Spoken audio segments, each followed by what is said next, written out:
So this is the start of widening the driveway. This is the old gate and the two gate posts that have rotted off at the bottom. So I've got to get them out. This is the driveway as it was, a bit too narrow. So I wanted John to widen it up. So I got him first of all to pull out the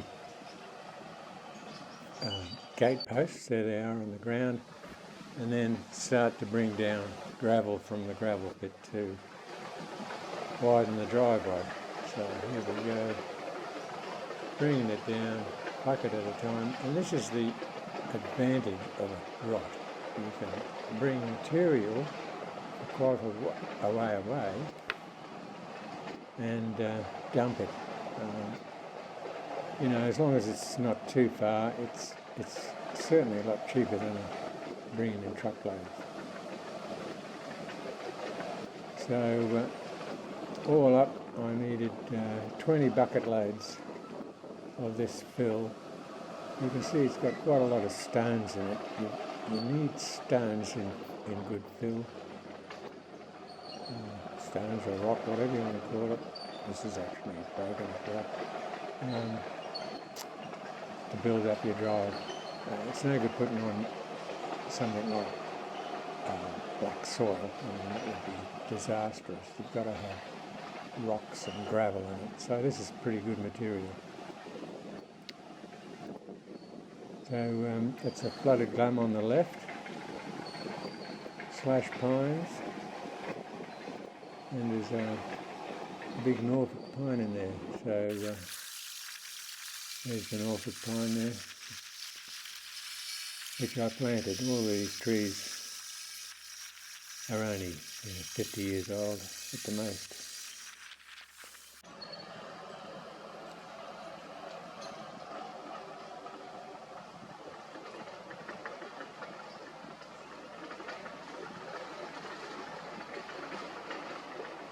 Well, I don't know what's in the bucket there. I'd say half a yard, quarter of a yard. There's the old kookaburra sitting on a pile there, waiting for the tucker to come down the hill. That Norfolk pine there, that's had a hard life. I planted that about 45 years ago.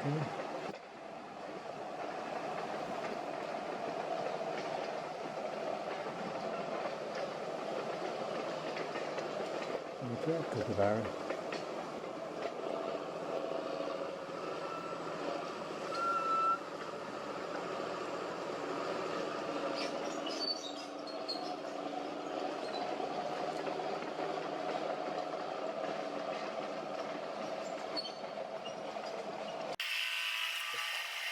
So this is the gravel pit, as I call it, and on the right hand side you can see the grader toolbar that John can put in the bucket of the Drott. There's a bit of sticks being mixed up. Now that's not too bad on the side. You don't want that actually on the driveway, but this is not going on the driveway, this is going on the side. This is to stop people driving over the side. That's why I'm widening it.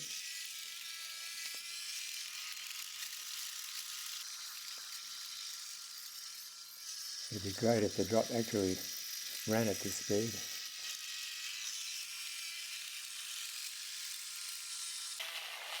Let's get jobs done real quick.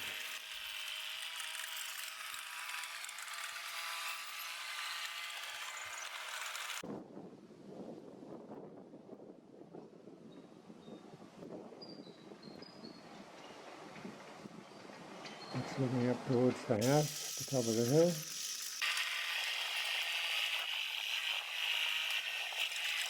So I'm only doing the very bottom bit of the driveway, which was the narrowest.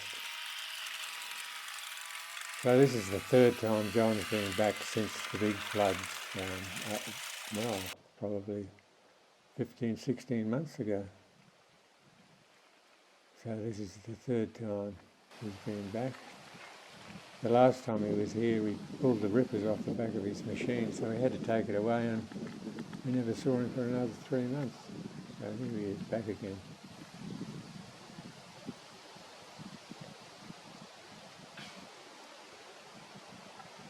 Here's a slash pine.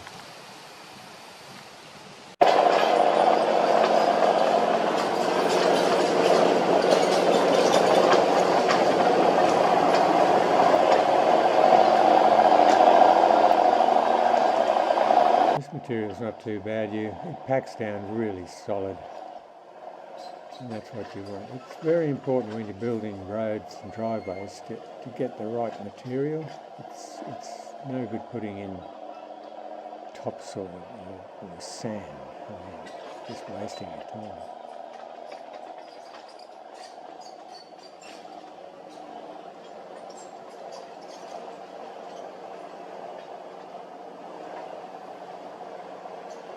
The advantage is with this Drott, you can open his bucket up and pull stuff down.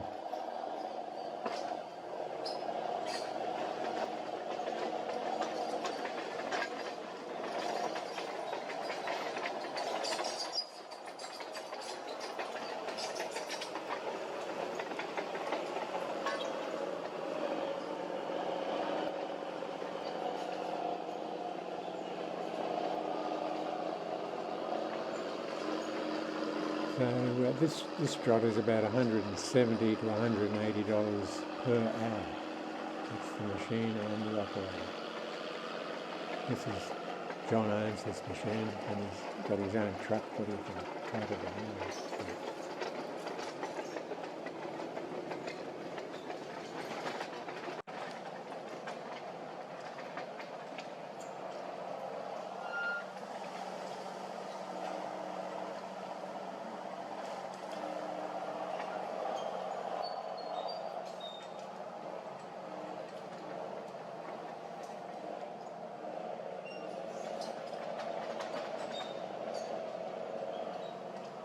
got about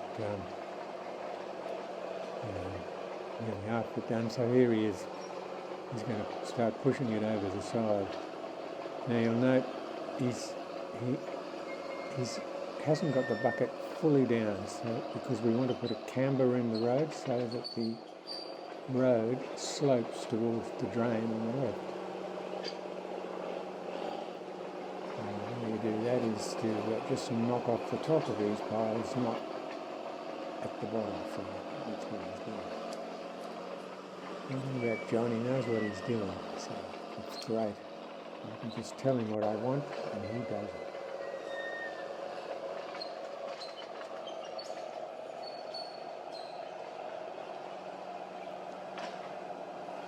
I have quite a background in heavy machinery, and so, it's going on also.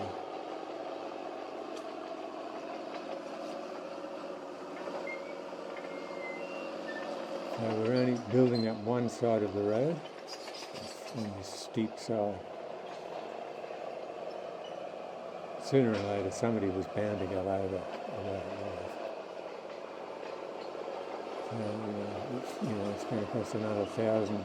$1,500 to enlighten the road, which is pretty good value when you think about it. You can't get much done for $1,000 anymore.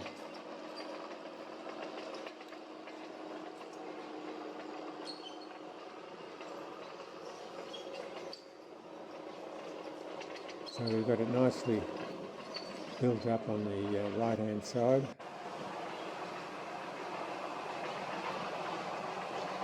The next thing he'll do is go and get his toolbar with the grader blade on it.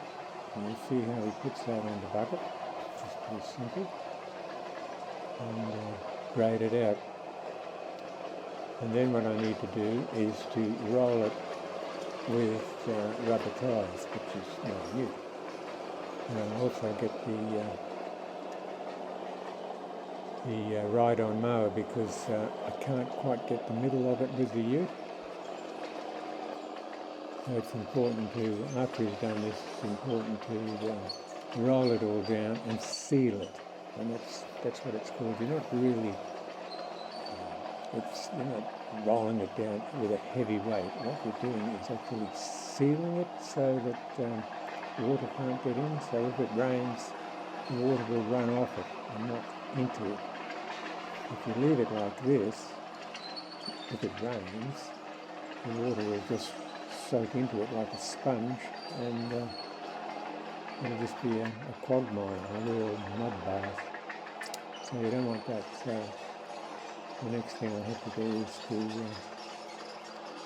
roll it with my ute, go up and down, and get my ride-on mower out and do the middle bit, which I can't get with the ute. And it'll stop rain from soaking into it. And here he is with the grader blade on. Now we've got, so you can push it with the front, but the grader blade is it's about 6 or 7 foot long, and it's got bars through it, so you can actually tilt the bucket up and use the bars at the middle and the back of this toolbar. You can see it right there. It's the back that's actually grading this, not the front. And that back bar actually pushes it down. It pushes it down into the road and sort of rolls it. It's a great little invention. And also, you can open the bucket and move that dozer blade at the front, the whole bar, over to the right, further over, so that he doesn't have to put the machine over the side, he can put the blade over the side. So here he is using the front, and then he'll be using the back of that blade, that toolbar. This is the advantage with a Drott. It's a really all-round machine. I mean, if I had a dozer, I wouldn't be able to bring the material down to start with. And it can only push. It can't do all of these sorts of things. You can't stick a grader blade on the front.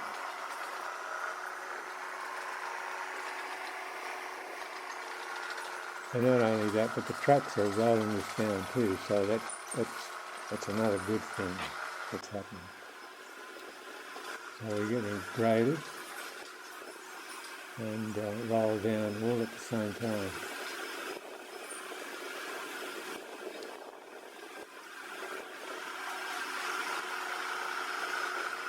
This is getting pretty late in the afternoon, so I don't know if I'm going to be able to roll this with my ute very much, but anyway, we'll see what happens.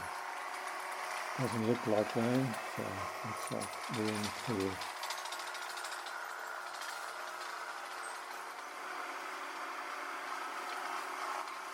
Just about there, I've got to dig a hole and put the gate post back in and hang the gate. That's how far I've rolled it all.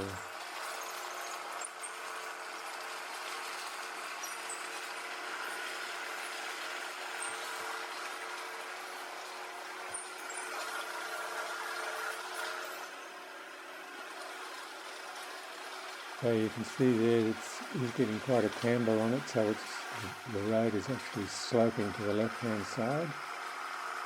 So hopefully nobody will go over the right-hand side, because if they do, they'll up into the bottom of the hill. It'd be disastrous. So that was the idea of widening the road. Is John going to have a chat to me? Ask me what I think. You've done a great job there, John. See, that's a pretty good final grade there. I'm pretty pleased with that.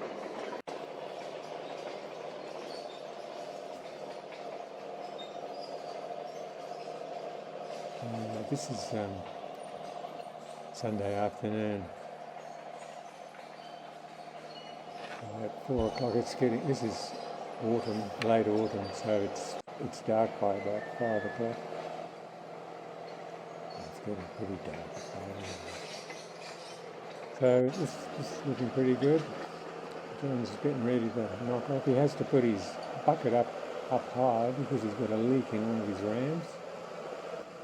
So if he puts it up high, it doesn't lose all his hydraulic fluid. So this is how he leaves it overnight. That's John's car and that's my ute.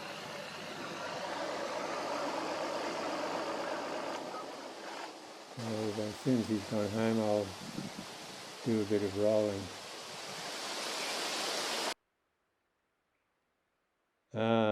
The next morning. Oh, we had a huge rainstorm last night, and this is what happened. Absolute disaster. You can't even walk down it. It's just a mud pile. It's totally impassable. We won't be able to get out for a week or so. But this is what happens when you're doing earthworks. This, as they used to say, or do say, it's an act of God. So nothing's going to happen for quite a while until it dries out. And we're trapped here. We can't get out, can't get the cars out. So we could be here for a week or so. Well, that's it, folks. Thanks for watching. Subscribe if you'd like. Arrivederci.